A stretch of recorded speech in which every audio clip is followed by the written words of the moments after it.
নমস্কার প্রিয় বন্ধুরা, কেমন আছো তোমরা? আশা করি তোমরা ভালো আছো, সুস্থ আছো। আমিও মোটামুটি ভালো আছি, অনেকটাই ভালো আছি।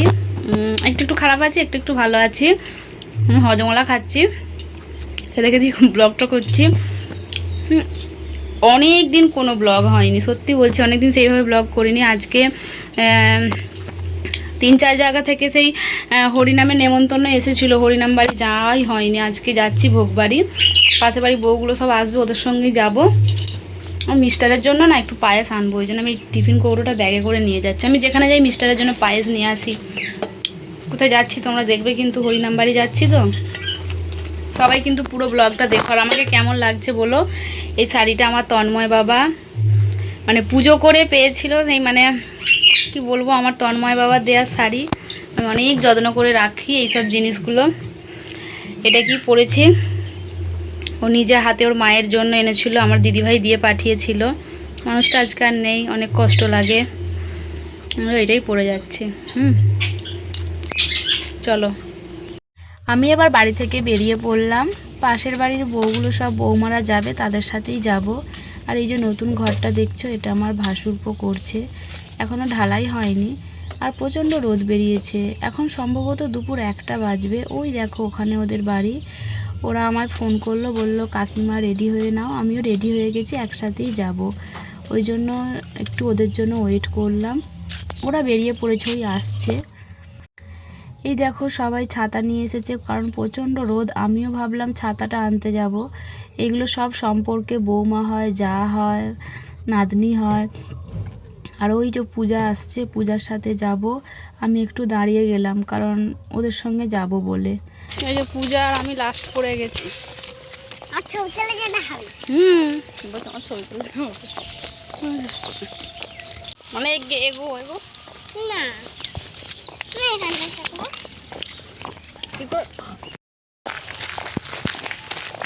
তুই এদিকে যা। আর ছাতাটা তোলে, একটু রোদ। আমরা দুধ ঢপিতে যাচ্ছি। সেইটাই তো, রোদ গরমে। সত্যি করে ওদের বাড়িতে নাকি জায়গা নেই, অনেক ভিড়। তারপর একটা টোটো আমাদেরকে বললো উঠে পড়ো, বেশিক্ষণের রাস্তা নয়, 2 মিনিটের রাস্তা। এই দেখো হরিনাম বাড়ি চলে এসেছে, এটা হচ্ছে ওদের বাড়ি। কৃষ্ণায়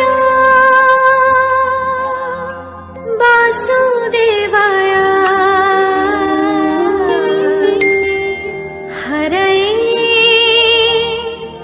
পরমাত্মনে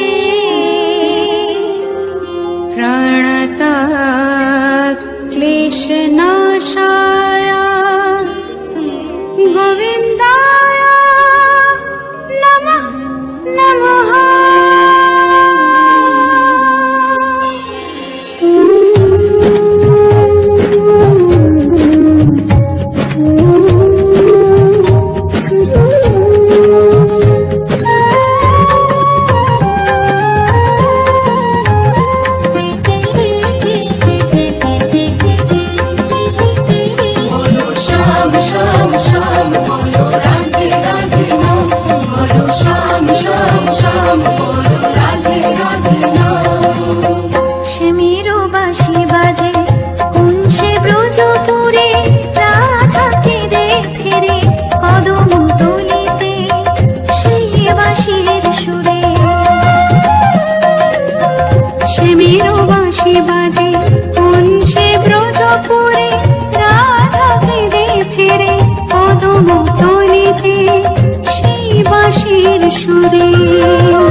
তারপরে দেখো খাওয়ার জন্য লাইনে দাঁড়িয়েছি, প্রচণ্ড ভিড় হয়েছিল আর আকাশে খুব মেঘ করেছিল বলে সবাই চাইছিল যে তাড়াতাড়ি ঠাকুরের প্রসাদ বা ভোগ খেয়ে নেবার জন্য।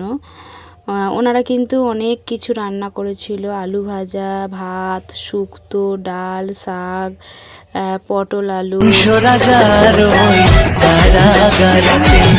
এলেন স্বয়ং শ্রীহরি নিজ রূপেতে, কংস রাজার কারাগারেতে এলেন স্বয়ং শ্রীহরি নিজ রূপেতে। বলিলেন কংস রাজা ধ্বংস আমার তরে, কৃষ্ণ কৃষ্ণ হরে হরে, হরে রাম হরে হরে, বলো কৃষ্ণ কৃষ্ণ হরে হরে, হরে রাম হরে হরে।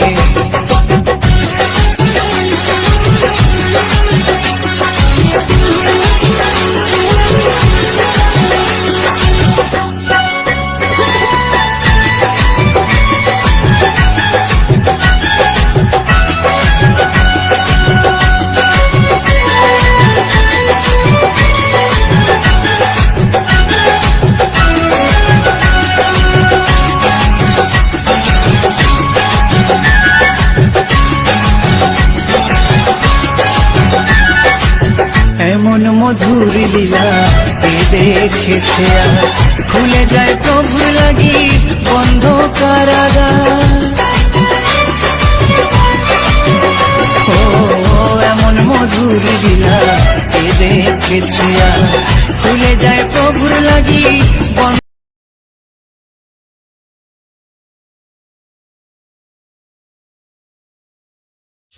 তারপরে ভোগ নিয়ে প্রসাদ খেয়ে এবার বাড়ির দিকে আসছি, একে একে সবাই বাড়ি চলে আসলাম।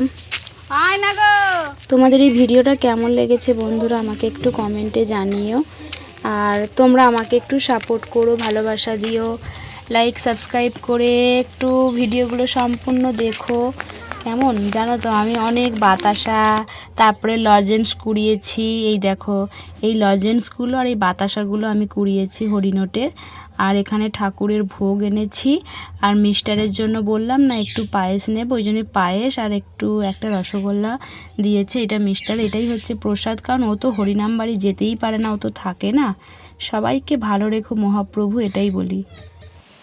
তারপরে এত পরিমাণে বৃষ্টি শুরু হয়েছিল সেদিনকে, মানে মারাত্মক লেভেলের বৃষ্টি, দেখেছো? দেখো তখন সবে বৃষ্টিটা শুরু হচ্ছে, সন্ধে নামার পথে আমি জানালা দিয়ে একটু ভিউ নিলাম। আমাদের দেখো জানালা মানে বাড়ির পিছনে জমিতে কত জল হয়ে গেছে। তো সবাইকে মানে ধন্যবাদ আর ভালোবাসা জানিয়ে ব্লগটা শেষ করলাম।